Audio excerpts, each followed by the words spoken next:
Le dispositif des espaces ludiques en milieu scolaire est un outil adapté à la mise en œuvre pratique de l'aménagement des rythmes de l'enfant.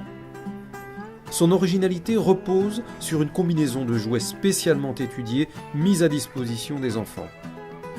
Il offre l'opportunité d'équilibrer la journée de l'écolier en permettant une alternance bénéfique entre le temps de l'élève consacré à l'étude et les temps périscolaires où l'enfant peut venir jouer librement, se détendre et se remobiliser au travail. 92, 84. Le dispositif s'adresse à toutes les écoles élémentaires sur les temps périscolaires avant et après la classe, sur la pause méridienne et pendant les récréations.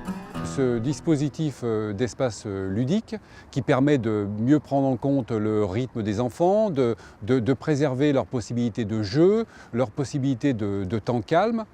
Ce dispositif s'inscrit dans un partenariat entre la Direction générale de l'enseignement scolaire du ministère de l'Éducation nationale et la Fédération française du jouet, ce qui donne un maximum de chances à ce dispositif de fonctionner le mieux possible dans l'intérêt des enfants, ce qui est le but de la réforme. On a des enfants qui restent très longtemps dans le cadre de l'école, ils arrivent le matin tôt, ils repartent souvent tard le soir, donc ils ont un besoin de pause et on voulait trouver une méthode qui nous permette de mettre en place des temps de décompression et de repos avant la reprise d'école l'après-midi. C'est un projet simple à mettre en place, qui ne coûte pas cher.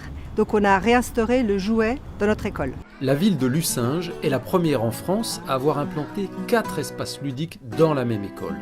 Tout espace est donc utilisé. Une salle libre, mais aussi un hall, un palier et un couloir équipé d'armoires à roulettes pour ranger les jouets. On a utilisé un hall qui dessert les 2 salles de classe. On a remarqué que les enfants aimaient bien jouer assis, voire semi-allongés. Donc c'est un espace qui sont tout de suite appropriés. On a choisi des meubles style meubles multimédia qui sont mobiles avec les roulettes. On peut les déplacer au gré des enfants. La directrice m'avait déjà longuement parlé des problèmes qui survenaient justement pendant le temps de cantine, parce qu'il y a de nombreux élèves qui mangent à la cantine, et donc des conflits qui naissaient dans la cour, qui prenaient naissance au moment des repas, et donc des enfants qui arrivaient en classe très chargés d'agressivité, qu'il fallait canaliser. Là vous avez par exemple des plus grands qui jouent avec les petits. Parfois les enfants ont besoin de s'isoler, il y a des enfants qui ont besoin de calme, alors ils jouent dans leur coin tout seuls.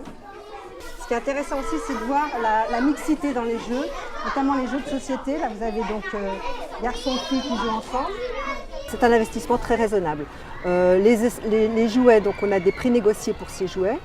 Il faut compter 1 500 € TTC, sachant qu'on récupère la TVA, nous en tant que collectivité. 1 500 € TTC par espace ludique.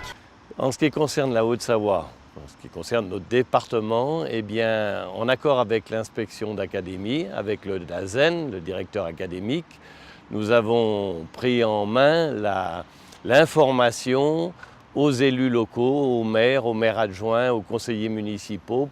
Il faut que les élus se rapprochent des inspecteurs d'éducation nationale chargés de circonscription, qui les aideront et qui leur donneront tous les éléments. Nous avons remis en place un cycle de réunions qui ont connu un vif succès, où il y a eu des témoignages qui ont été apportés, notamment en ce qui concerne les espaces ludiques, qui sont faits en sorte de rassurer les élus quant à la mise en place de ce nouveau dispositif.